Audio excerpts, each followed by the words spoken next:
Hey guys, Ash here from C4E Tech and welcome to another episode of Ash Answers. Ash Answers is a show where I answer the questions you ask on Twitter using the hashtag Ash Answers. So without further ado, let's get to this week's episode.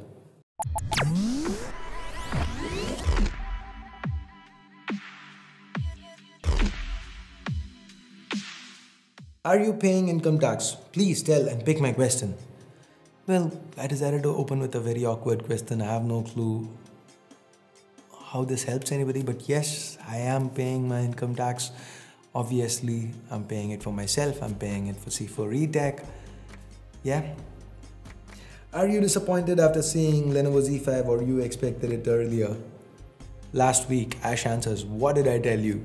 There was no chance in hell that Lenovo was gonna. Lenovo hasn't had a big presence in anywhere with regards to phones in a while. So for Lenovo to be developing something that other brands have not been able to do, that kind of R&D, I don't see that happening. Which is why I was very. I at least expected a device with an 845 and some kind of cloud storage for 4 TB or something. But this was, as in the device itself isn't disappointing. It is an okay device. It's actually quite impressive. It's not bad for the price that they're offering it at, but the kind of hype they built around it, I just guess at this point Lenovo is so dead that they feel any publicity is good publicity, right? So yeah, disappointed in the hype, but I didn't really bite it, as in I didn't really take the bait.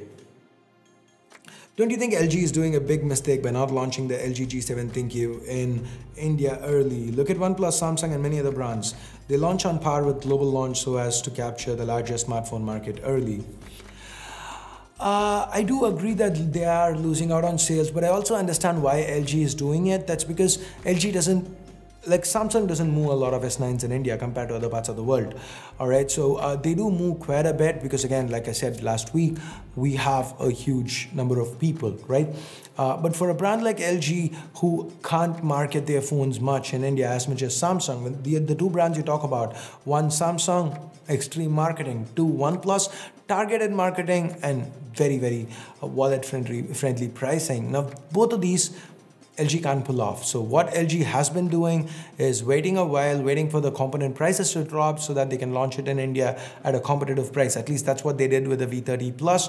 So I feel for a brand like LG, instead of getting negative coverage by launching it early at a higher price, if they wait for a bit and launch it at a lower price, it could work for them. I don't know if it will.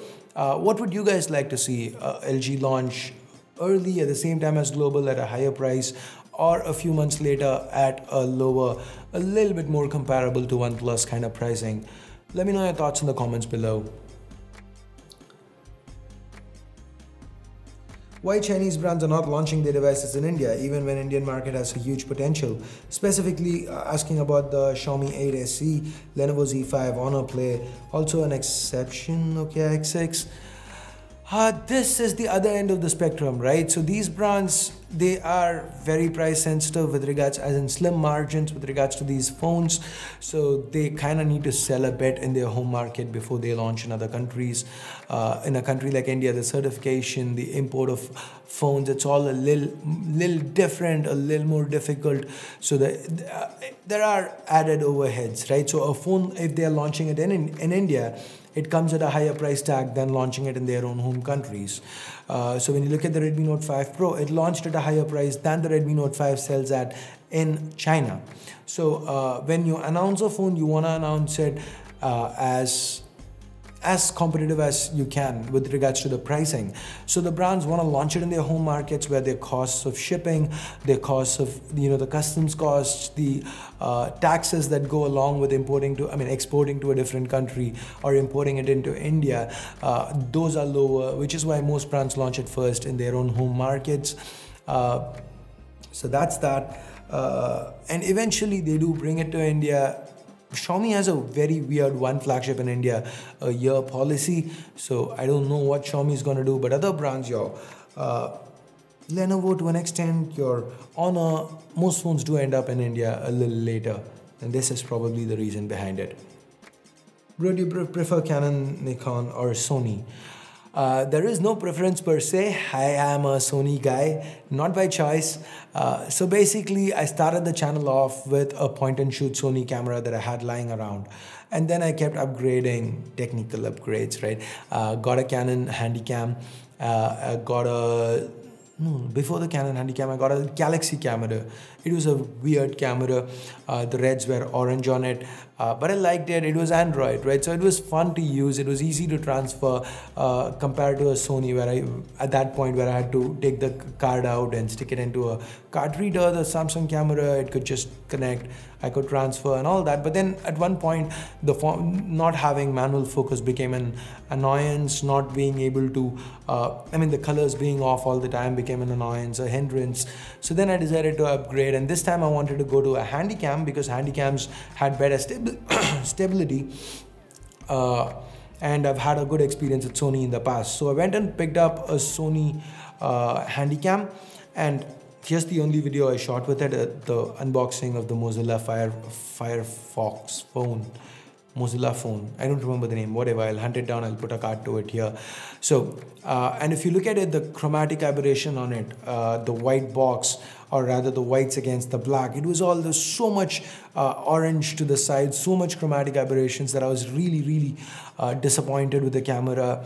So I took it back to the Sony store in India, getting an exchange, very difficult, especially a few years before the Flipkart Amazon boom. So at that point, they did offer an exchange they said, buy any camera you want.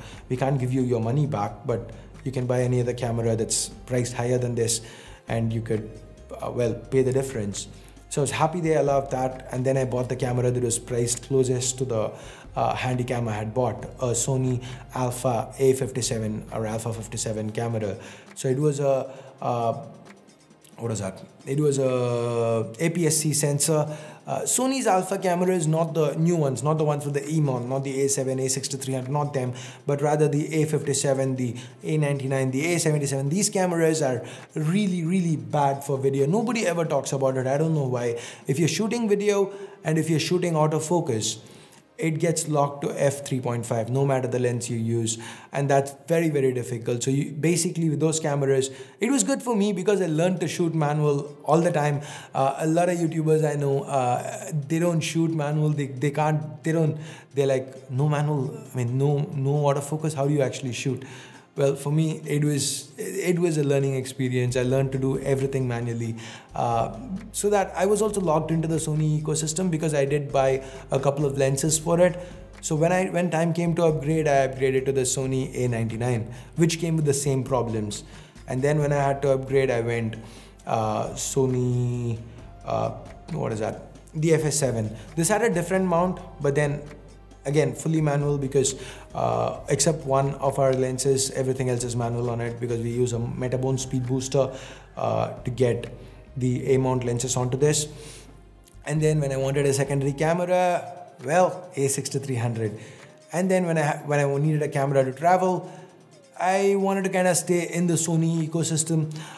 So I ended up getting RX100 Mark V because it was easier to match colors between Sony cameras.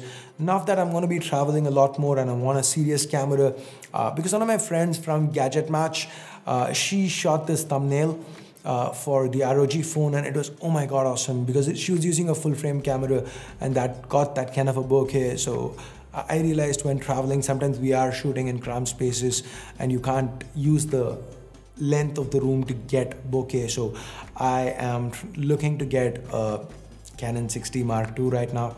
I don't want a 5D because the screen doesn't articulate. So I was looking at getting a 60. I would have gone Sony A7S II or any Sony A7 series camera, but without the flip out screen, when I'm shooting by myself, I need to frame the shot, and I'm not going to carry Atomos with me. So, okay, the question was just if I prefer Canon, Nikon or Sony, and I went into so much detail. I am sorry. I just started talking about it because I was just talking to my friend about getting prices on the 60, and I don't know, the entire conversation, I just kind of repeated it here. I'm sorry guys for going off track. Quickly switching back.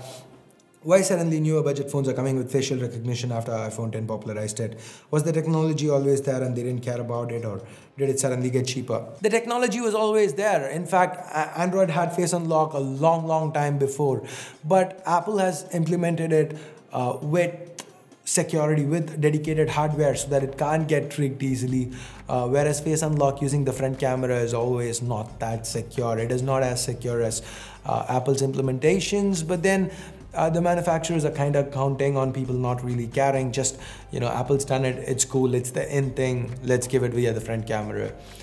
So till Xiaomi did it with the Mi 8 Explorer Edition, nobody else has, battery's low, nobody else has implemented hardware-based facial recognition on the Android side of things. If I'm wrong, let me know in the comments below. Will you go to more international events in 2018? That's the plan, my friend. I was supposed to be traveling next week for the Find X launch, probably rumored Find X launch, to Paris with Oppo.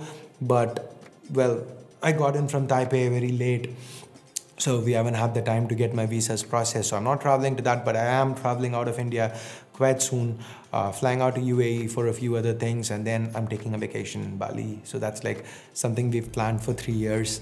So that's happening by end of this month. And after that, maybe if I get invites from brands, I'd probably do IFA.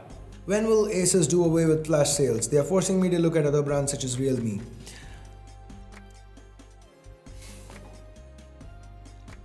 Is the Realme not on flash sales too? I would have totally been with you had you mentioned a phone that was not on flash sales. The only phones that you can look at from the Zenfone Max Pro are the Realme one and the Redmi Note 5 Pro, both of which happen to be on flash sales too. So guys, the entirety behind flash sales is brands are taking a huge risk with these phones, going with like razor thin profit margins or even a minor loss at times to get the brand name out. So they have to be, as in whatever the estimates they think will sell, that is what they have with themselves. So when the phones sell out, you've got to wait for the next batch, because if they take a huge risk and come up with a lot of units and for some reason that phone doesn't sell, let's say a LAKEY comes in with a Snapdragon, a 660 phone in that segment just to mess with people, then their phones don't sell, they take huge losses. Again, this is what I've learned from different brands when I've spoken to them. I don't necessarily agree with it, but I do understand where they're coming from. So if you want to understand the theory behind it, this is what it is. Is there any good wireless charger that has an inbuilt rechargeable battery so that I can experience a truly wireless charging? That is a Keystone Plus from Phone Salesman. It's a 4000 mAh battery that can be charged wirelessly and can also charge phones wirelessly. But it's very gimmicky. So you need to charge something and take it out and then put something on top of it and charge. It's nice. I get where you're coming from, Harsh. I get, it feels, when I first used it, I've actually mentioned it in a few videos, it felt very futuristic. It is how you expect technology to be, but it's not there yet. As of now, when you start utilizing it, it gets a little too cumbersome. Please do more PC related stuff on your channel. Loving it. No news from you at Computex either, except for the ROG phone. Yes, there were a few complications at Computex, but then you should be following me on Instagram, right? I kept posting a lot of stories from the show floor with regards to different products that we came across. So, and the Microsoft booth where Windows was unactivated. That is fun. So do follow me on Instagram. Whenever I'm traveling, that's where I'm going to be updating you from. That's where I'm going to be posting stories and all that. So yeah, if you have followed me in the past and stopped following because I wasn't very active, I wasn't personally handling the accounts for a long time. So now it's again me handling it, and ever since I've taken over the accounts, they've been super active. So do check me and check us out at C4ATech on Instagram. Haven't had any top tech under episodes in a while. Anything in the works? Well, now that you mention it, we could get something in the works. What price segment do you want to see? Let us know in the comments below, and whatever you guys want to see, we'll make that happen. The navigation system in Android P is not good. MIUI has a better implementation, don't you think so? Not really. I really liked the Android P navigation system. I'm a huge fan of it. I kind of like what Google's going with I mean, what do you guys think that's more important, right? So what do you guys think? What do you prefer, MIUI 10's navigation system or Android P? Let us know in the comments below. So how is the video quality different when there is EIS and no OIS, and how do you calculate the dynamic range of a smartphone camera? So with EIS, there is software, right? So EIS might give you heavier stabilization, but it will also give you a kind of a software effect, a jelly kind of effect. So when you look at EIS footage, even from an excellent phone like the Pixel 2 XL, you can see that things are not very smooth, as in when you zoom in, you can see that the software is kind of, you know, fixing stuff. With OIS, the stabilization is a lot more subtle because it's hardware, but the kind of jelly effect you see, that's not as prevalent here because it's hardware. Now, as far as dynamic range goes, generally what we do, dynamic range is the range that a phone can capture, or rather a camera can capture, the darkest point and the brightest point. So we generally try to shoot images where there's a lot of brightness, there's a lot of darkness. Like for example, a tree in the bright sun, the shadow of the tree is really dark and the sun is really bright. So a phone with, or rather a camera with low dynamic range, it would kind of crush all the blacks and also blow out the sky a lot. But phones with excellent dynamic range, you will see a lot of details in the sky, you'll see a lot of details in the shadows as well. So that is how we actually test them out. So generally we take a phone, like for example, if I'm testing the high end, I'd probably take a Pixel 2 XL, and then I'll shoot another phone that I'm testing side by side, and then I'll see if it does better than the Pixel 2 XL or worse than the Pixel 2 XL. If it does worse, by how much? If it's close to, then I'm gonna call it like, okay, it's got reasonably good dynamic range because the Pixel 2 XL is excellent, right? Exceptional, in fact. If it does better than it, then it's like, this is an amazing camera. If it's not as good, then it's okay, it's not great with regards to dynamic range. If it's really sucky, as in not in the same zip code, then this camera has got bad dynamic range. That is how I assess. I've got different phones for different segments that I take as standards, and then I kind of compare them and figure out what works and what doesn't. So at least for the last few months, this is how things have been ever since I've started doing the camera part. A lot of people have 16:9 flagships like OnePlus 5 and confused if they should upgrade to the notch or to 18:9 phones, because these days we have phones under 10K with 18:9 panel, and in comparison to that, 16:9 phones feel quite outdated. What's your verdict on this? This is exactly what brands want you to think. Do not get caught up in the hype.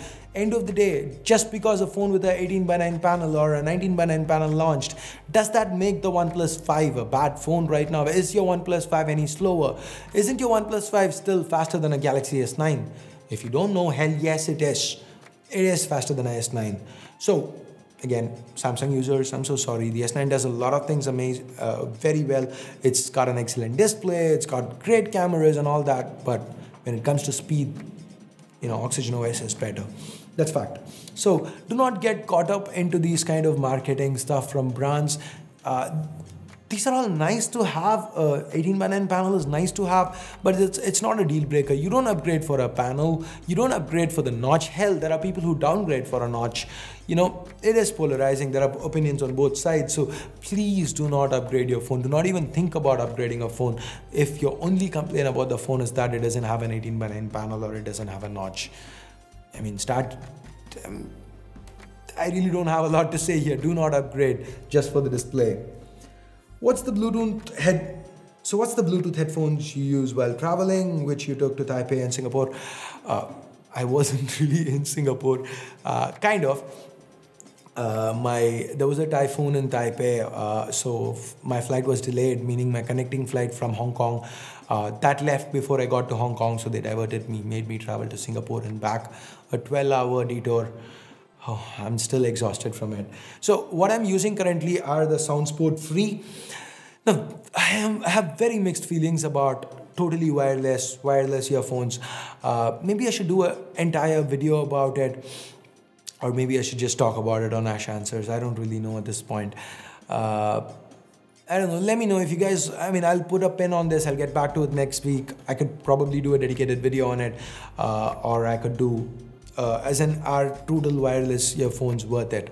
If that's a video you want to see, let me know in the comments below. Or if you just don't want to see a dedicated video, want me to add it to Ash Answers, let me know. Somebody tweet me the question that I would pick it for next week and I'll answer you next week. It's just a long explanation. I don't want to get into, I already did it once today, so I don't want to get into a too long explanation for one question. So how was meeting the creators in your London and Taiwan trip? It was amazing. So many awesome creators. I met a lot of people, not just from the English tech community. I met people from Argentina, from Brazil. Amazing people. It was so cool to hang out with all these people. Austin Evans was awesome. Josh Vergara, Michael Josh from Gadget Match. We just had a lot of fun. Saf, of course. Saf, I bugged him, put him into the 5Z video. He was totally unprepared. He was just using the phone. I was like, okay, cool. So yeah, so it was a great experience, but it was kind of very tight, these two trips. Hopefully in the future, maybe I'd get you some more videos with these guys. I mean, again, guys, do follow us on Instagram. This is not me pushing Instagram. It's just we had a lot of fun. We shared a lot, and I just want to share that with you. And now that I'm traveling and I'm using the Insta account, I really want to share those experiences with you. It's all. So it is not the regular. Follow us on Twitter, follow us on social media. We want more numbers on social media because YouTube does not send notifications out to everybody, even if they click the bell icon. So we want to notify you some other way. No, that's not it. On Instagram, I don't even post about the videos I post. It's just hanging out with you guys, kind of. So yeah. That's that. So I guess those are all the questions that I picked for today's episode of Ash Answers. If you hated the video, you know what to do. If you did love our show, go ahead, give it a big, huge thumbs up. Hit that subscribe button if you haven't yet. Turn on notifications. It might not do anything because YouTube still doesn't push stuff out. But do it. It makes me feel better. I don't know. You get a lot of good luck. I just did that bit recently on the 5Z video. If you've not seen that, here's a card.